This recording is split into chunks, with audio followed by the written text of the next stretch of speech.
Help support the show by joining the Patreon or becoming a YouTube member. Also, hit that like button and subscribe if you want more Browns-focused content.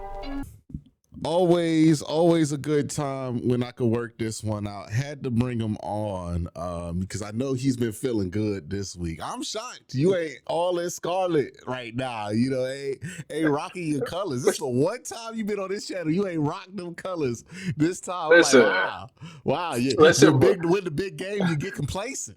nah, but it's weird because it's like, to me, it's like the balance been restored. You know what I'm saying? Like when I went there and I came up and we went through there, like it was win. Like it wasn't the thought of losing to them wasn't even a thing. No. So like the fact that they lost the past 4 years was just like, what's going on? Like, I guess it's good for the rivalry because it makes it back and forth. Like, so like they go on their run, we go on our run. So I guess it's good in that aspect. But like last year was just head scratching because it's like you got the better team. There was no reason why y'all should have lost that game. Now that we're going into this one, they're a young team. Like there's no way they should have lost that game. And now that they won it, it's like, yeah, that's what's supposed to happen. I'm worried about going to Indianapolis and stuff like that. I ain't worried about no dang team up north. They stink. I wonder, like, if the runs are good for the rivalry, because I feel like it's better when it's like it goes back and forth every other year, right? But when it's like 4 years without a victory, 8 years without a victory for the other side, I feel like it gets weird at that point. You know what I mean? Like, I don't know. Man, trust me, it wasn't weird. I loved every minute of it when I was playing. I bet you did. I love it.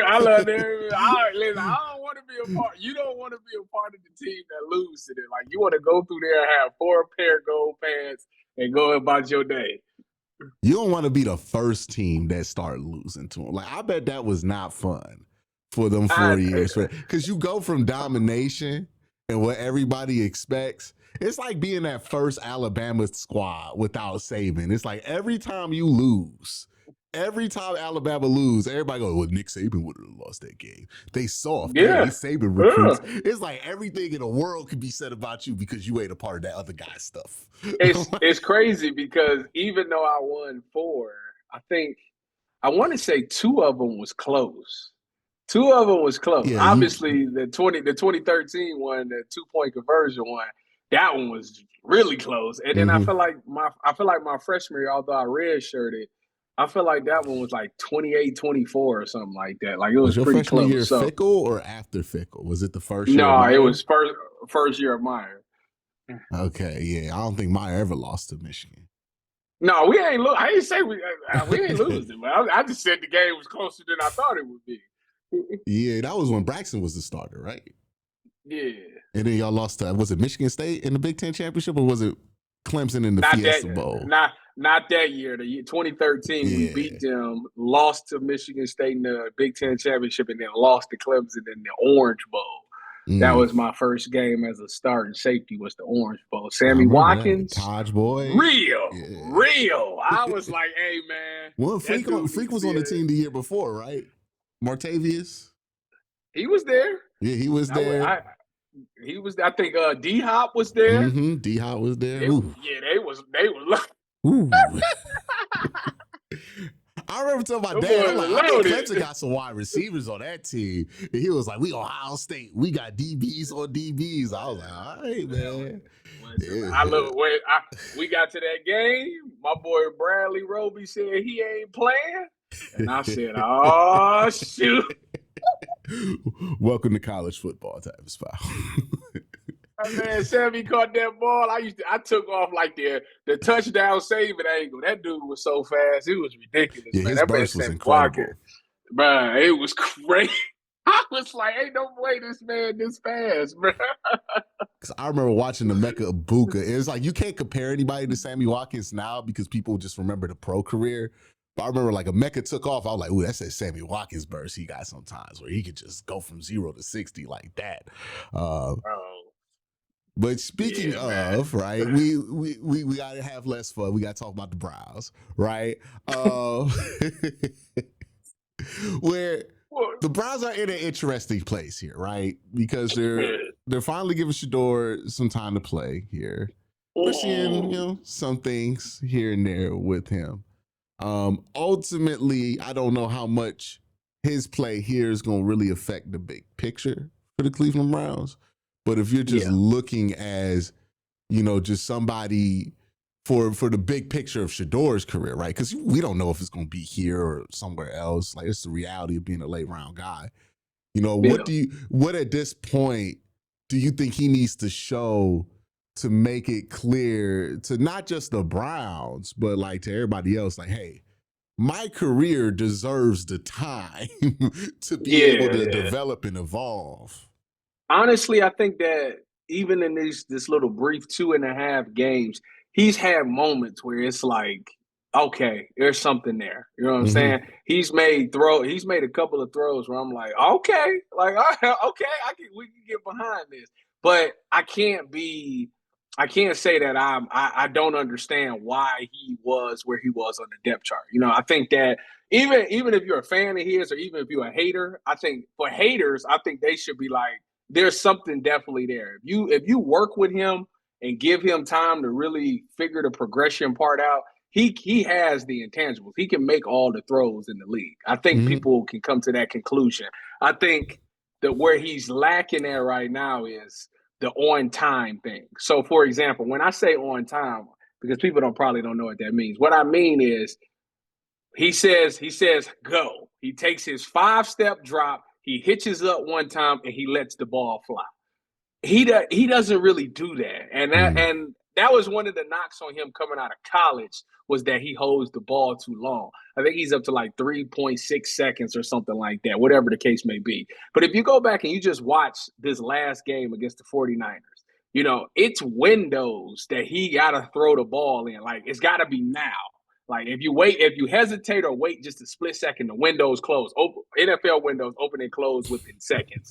And even the Jerry Jeudy play, like the Jerry Jeudy where he overthrew Jerry Jeudy. If you go back and watch that, Jerry Jeudy beat the dude pretty early. If he throw the slant right now or the little over route right now, Jeudy can catch it and maybe cut upfield and just outrun people. You know what I'm saying? But he was late on it, and Jeudy had to peel the route up, and he was even more open. So I guess in that standpoint, people like that. But like in the NFL, it's all about timing. Like there is no holding on to the ball and waiting for the better thing to happen. And I think that was the thing with Dylan. We was mad at Dylan, but Dylan at least tried for the most part to play on time. Now he made some error throws and things like that. He'd be overthrowing things, or he couldn't see it, and he'd have to hold the ball, and it was just all bad from there. But Shador, like even if you go back and you look at the Raiders game, like the big play to Isaiah Bond, what did he do? He scrambled to the right and then threw it. When he hit Jeudy in that game, he scrambled to the right and then threw it. The only time that I've really watched him, I think it's been a couple of throws that he made. It's 2 throws I can think of off the top of my head where he took his drop and let the ball fly at a decent time. When he hit Harold Fannin in the Ravens game on that deep dig and the 2-minute drive, that's on time. Yeah. And then when he hit Harold for the touchdown in this 49ers game, that was on time. But like, for the most part, he's not on time. And I understand why, like, they're trying to like get him up to speed. Like, I think he definitely would have been better serviced as a red shirt year to try to get the speed of the game. But I also am not naive to know that these reps that he's getting is invaluable. Like, the only way to be better is to do it. And I love the fact that they're giving him that. Now I think they need to just open the playbook. Like, right now it's a lot of training wheels on the thing. They need to let him play quarterback. Let him go out there, make calls, make checks and adjustments. Because until you let him get the wheels to do that, you never truly know how good he can be. So I think there's something there.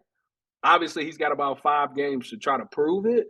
Can he do it in those 5 games? I don't know if after these 5 games, you can walk away and be confident and say, we don't have to take somebody in the first round. I don't know if he can pull that unless he just throwing for 300 yards a game or something like we that. ain't never seen before. Exactly. Yeah, like he got to go. It's got to be like the Joe Flacco run in 2023. Like, if he's doing something like that where it's not as many interceptions and he's throwing for 300 yards every game, like, yeah, you might have got your guy.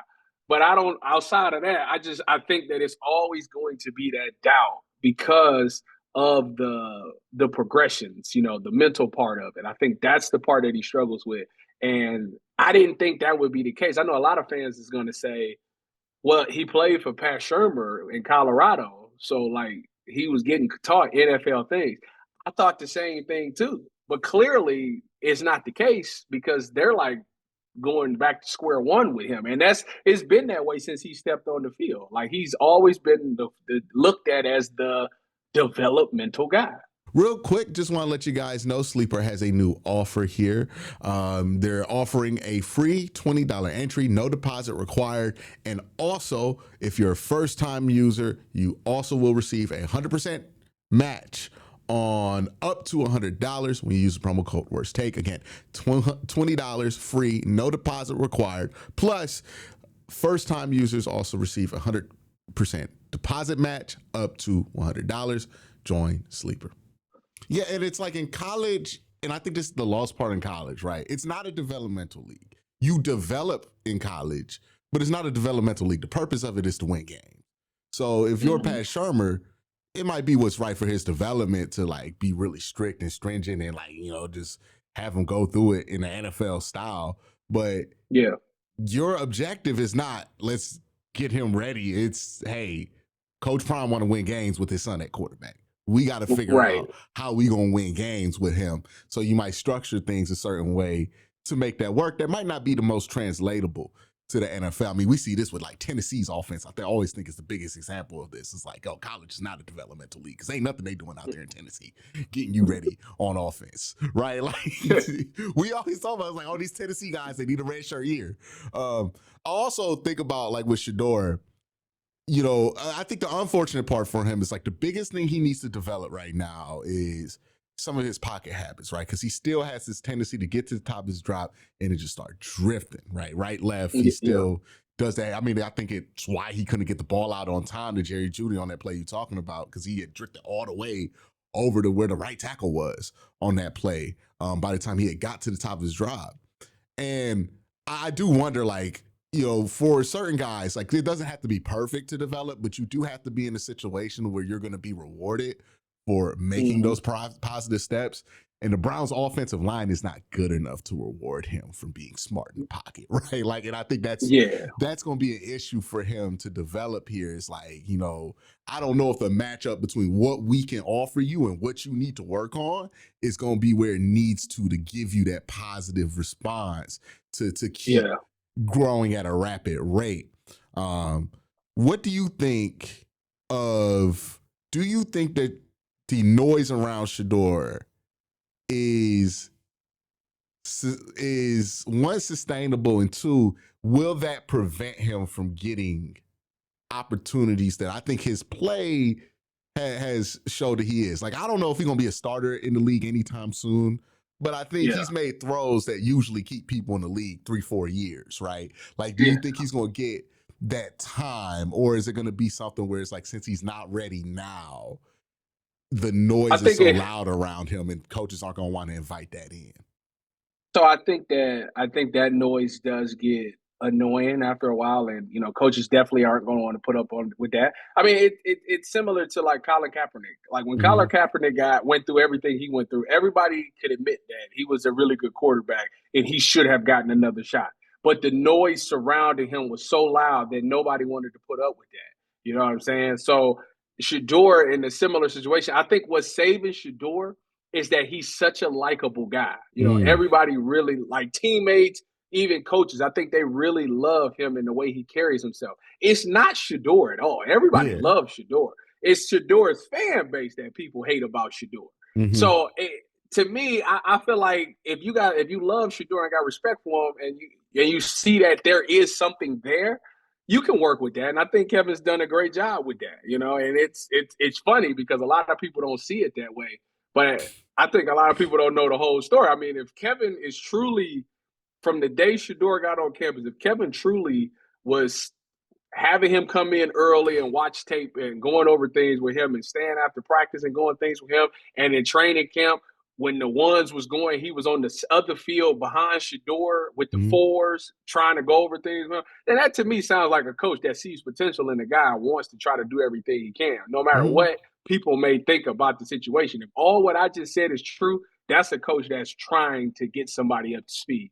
I think that Shador, to be honest, when it comes to the Cleveland Browns, I think it matters what happens with the draft. If they draft a quarterback in the first round, it's going to be hard to say keep Deshaun and Shador on this roster because I think the outside noise in that is just way too much for anybody.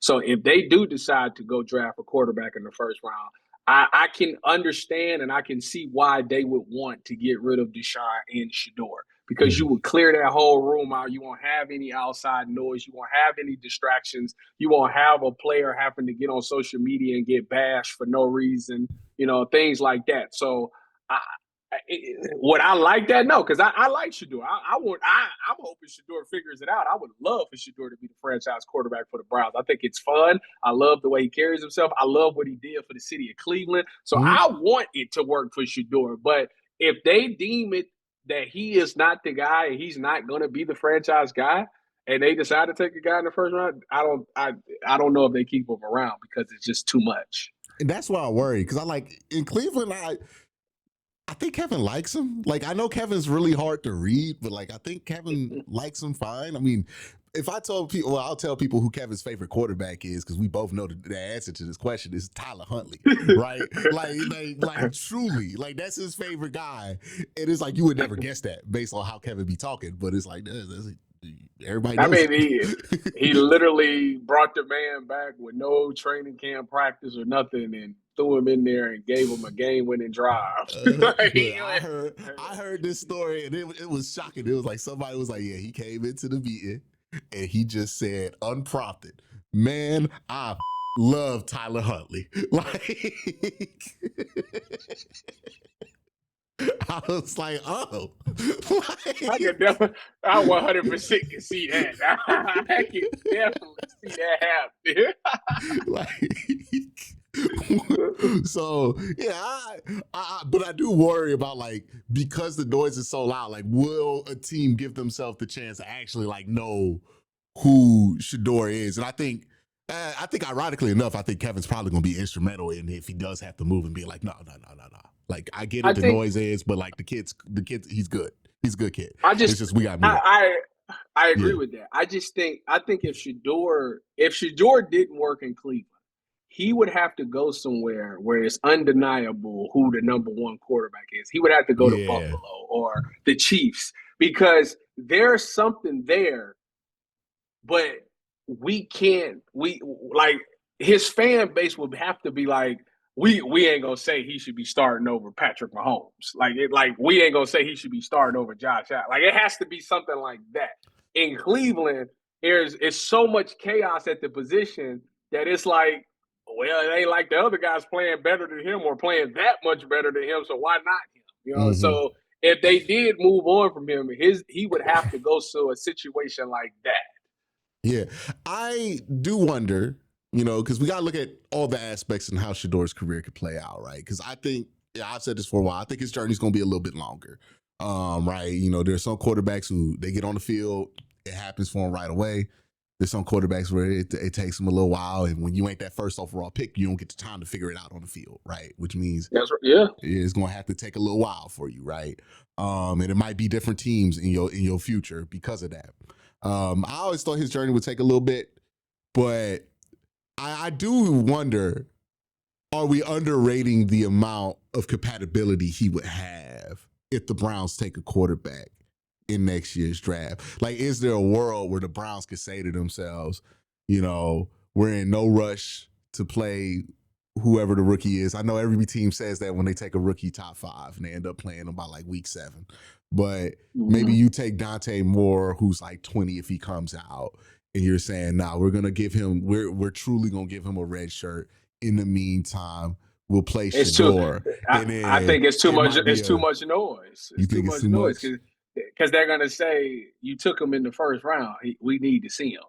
It'll turn on Shador. It won't be, we need to see Shador. It's going to be, you took this dude in the first round. But we need to see him. Do you think? Because if not, then you should have got somebody to build around Shador. You should have got an offensive lineman, or you should have got a wide receiver. I that number one pick or that first round pick is so valuable Yeah. because we don't have so much going on offense that if you do slightly believe in Shador, then you need to go get receivers and linemen because we need to see. I mean, that's the one thing that everybody can say, whether it was Yeah. Joe Flacco, Dylan Gabriel, or Shador, we all can agree that the support and cast ain't good enough for whoever the starting quarterback is. So even if you take that first round pick and you decide to get a quarterback, how is Shador going or Dylan or whoever going to look any better if you still got the same support cast around? You got 2 first-round picks, right? So you could use, okay, and then you're gonna have an early second. This is it. This is the same argument that we have about Dylan Gabriel because Dylan Gabriel was a top 100 pick. If he ain't the answer, then you just wasted a 3rd-round pick when you could have got a receiver, guard, tackle, something. I'm saying, like, I do think there's a chance that, like, because people still want to see Shador, it's going to actually create a situation where it makes it that you can sit a rookie behind him, because I don't think people will be as much in a rush to see Shador not start, right? They're going to want Shador out there. And unless he's terrible, right? If he's terrible, obviously you're going to put the rookie in, right? But if he's able to play at a level to where he can maintain and stay out there, I do think because he has this fan support, he can stay out there.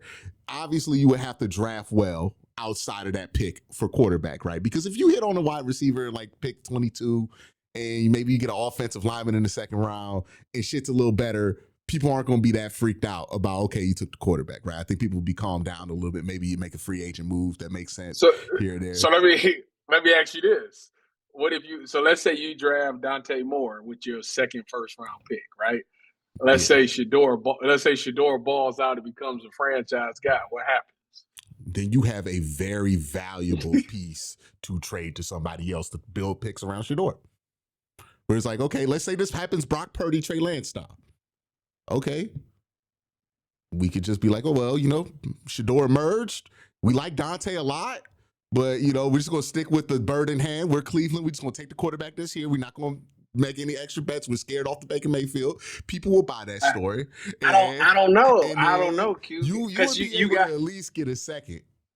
Q, you know what I mean? You got to see him play. Who, Dante? Yeah, you would have to see him play. Yeah, if you're the Browns, maybe you'll say that. But here's the thing: if Shador ends up being good and you draft somebody else who ends up good, then you're in Phillip Rivers, Drew Brees territory, but you own 2 years on the contract of Shador, so you could trade him for a lot. Browns fans, I still feel like they gonna want to see what he looked like. Who, Dante? They would need. Okay, that's what I'm saying. Okay, let's say you put Dante Moore out there, right? And you're like, you know what, Shador, we'll sit him. We need to see what the guy looks like. Dante goes out there, he balls, he struggles, whatever happens there, right? They can make their determination on what they want to do going forward. But if you have something of value at quarterback that you could also have, you could essentially use that to build around whatever quarterback ends up being the guy. Like, I think there is a way it could work. Will it be fun getting to that point, Tyvis, to your point? I don't think it would be much fun for us. But me personally, I rather, and this is gonna sound crazy, I'd rather skip the quarterbacks this year. I really would. I think if you believe Shador is got at least something there, I give him another year. Why not? I'd build everything but the quarterback. I get everything but the quarterback. I've seen this team do that too much to want to do that again. They never did. What have we done the last 5 years, Tyvis? What is the last 5 years? We got everything. We just gonna have to trade for a quarterback or something like that. And then we trade for the quarterback and don't work out. And we find out that the hardest part about doing that is the quarterback part. Right? Like, I would agree with that. That logic is sound, but this just ignores the fact that it's like, yeah, man, if you build it on, then you can get the quarterback. It's like, yeah, but that's the hardest fucking piece. Like, that's the piece it's the most rare piece. Like, if you pass up an opportunity to get that piece, and then you build up everything, and then in 3 years you're saying to yourself, all we need is a Brock Purdy, and we're selling ourselves these same things that we've sold ourselves since since it was obvious that Deshaun Watson was not going to work out here, we're going to feel stupid if we didn't take a quarterback and had an opportunity to take one. Like, imagine if we were in this place right now, Tyvis, and we had the opportunity to take CJ Stroud. How would you feel right now? Would you be like, oh no, we needed to dedicate those picks to make sure the defense is good? Like, or would you be like, nah, man, we should have took CJ? Like, it's funny you bring that up because that's who they say Dante Moore's comp is. CJ Stroud. It's kind of funny, but there is no quarterback that anybody feels like, oh, I'm handing the keys to my franchise over in this class. Well, I mean, you just said one was comp to CJ Stroud.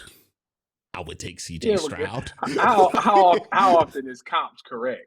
Okay, he might be better than his comp. He might be worse than his comp. But like last year, wasn't nobody comp to CJ Stroud. That's fair. Yeah, it's a better chance than most years. Like some years, or it's like it's so rare to get the opportunity where you're gonna have a top 5 pick.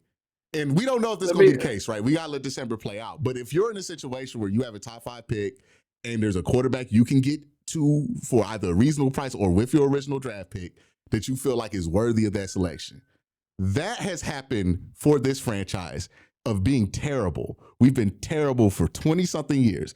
That has happened 2 times in 20 years, Tyvis. Are you talking about Tim Couch? It's happened 3 times in 20 years. We just decided to stick with Jeff Garcia. Tim Couch, Baker Mayfield, and Brady Quinn? No. Tim Couch and Baker Mayfield.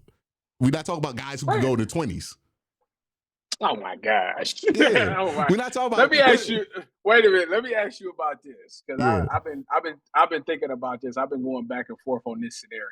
Right. So the quarterback position is strictly the quarterback position. We have not done a great job of developing quarterbacks. Now, granted, let me give you, because I want to be fair in everything that I say. Granted, this is a 3rd round pick and 2 5th-round picks, and we talk about 3 young quarterbacks: DTR, Shador, and Dylan. Right. Mm-hmm. So if that's the case, why is it that you confident that they can take a quarterback in the 1st round and develop them? The same reason I was confident that even though their defensive tackle development hadn't looked good, if they spent better resources on defensive tackle, that they could push out more at the position, because talent matters at the end of the day, right? Like, you're not drafting blank slates here. Like, you're drafting people who are coming out with a level of development already. And I think if you're taking somebody who is worthy of a top 5 pick, that is saying that you're leaning on your development less than you would if you're taking some raw prospect at the quarterback position like a Jalen Milroe in the 3rd round. I think the later you take a guy, the more you're leaning on the development being perfect, the more you're leaning on your situation being perfect. The earlier you take a guy, you're saying, hey, this guy could be resilient. He could break through a couple of things, and everything doesn't have to be perfect in order for him to become a good quarterback in the league. And I think that's ultimately the difference there for me, right? Like, I think it's just the more talented the player is, the better odds that he can stick, even if the development isn't perfect, which in Cleveland, it's just not going to be.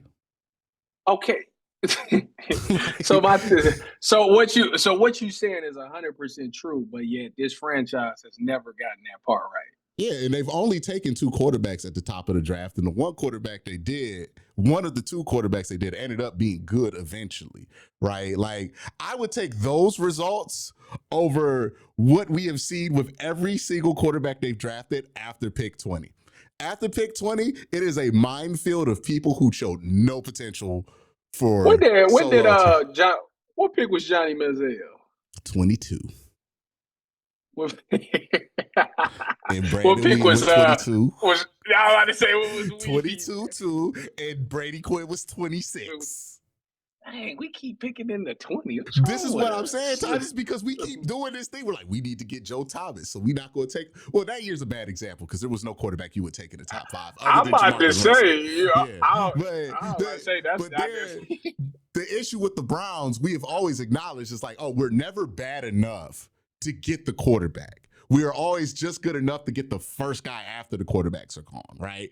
Like, that's been the issue. If you look at the draft histories, where the Browns have landed, maybe they have opportunities to get quarterbacks in the past and they trade out of it. If the Like, season ended today, what's the Browns pick? Fifth? yeah, they'd be the Sixth? 5th pick right now. Okay, so that means that it's the Giants, Saints, and Titans at the top, right? So neither one of them three is taking a quarterback. So that means that the Browns probably at best will get the second best quarterback option, which could be between Ty Simpson or Dante Moore. Or Mendoza. No, Mendoza. Oh, Mendoza's They gonna go probably one. I think Moore yeah, they might go probably one are. if he comes out because he's younger and he could drive the ball a Nah, little bit harder. But I, he's not as I big. don't know. I think they're gonna. I think they're gonna take him. We gonna find out Yeah, we Saturday gonna if find out. Yeah, Mendoza go. If we he got goes, December's gonna be a learning month for this conversation. We gonna learn a lot about this conversation. But let me ask you that one last thing about the quarterback. So what's up? you're in favor of them taking a quarterback with the top 10 pick, right? Or Top would you 5 be pick. opposed to them trading for Mac Jones with a second round pick? Man, I ain't for anything about Mac Jones. Okay, I was just asking. He's in quarterback rehab no, right now. we have done this too much. He in quarterback rehab. Yeah, we rehab Joe Flacco. How did it work out for us? No. We put Joe Flacco in the rehab There's only program there's in only there's only 2023. three there's Yeah, only three organizations that got quarterback rehab. that's what I'm saying. It's No, we revived Joe Minnesota, it's Flacco's career. He was on the Minnesota, street. San Fran, and the Rams. That's if Okay. you go to them three, usually they do well out of coming out of those three programs or All I know is organizations. the last time the Browns passed up on drafting a quarterback to take a dude who was kind of decent out of San Francisco, we regretted it for 20 years. You remember who that Dude, ended up being? Ben talking about Jeff Roethlisberger. Garcia? Yeah.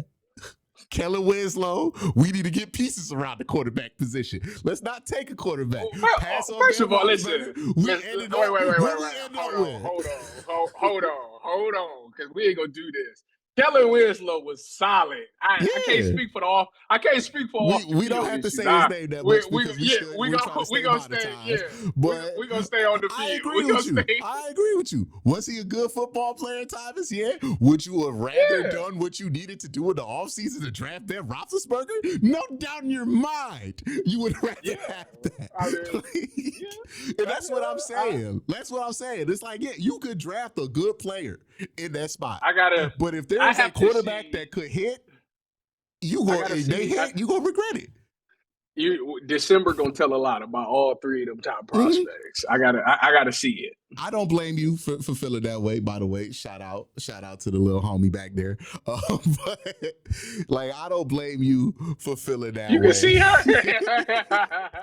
Yeah, but I don't blame you for feeling that way, right? You need a month to get there. But I'm just saying, hey, look, if they're at the place where they're saying we need your center stage is going crazy right now, but if they're at the place to where they say to themselves, hey, we have top 5 grades on 2 of these quarterbacks. One of them's going to be here.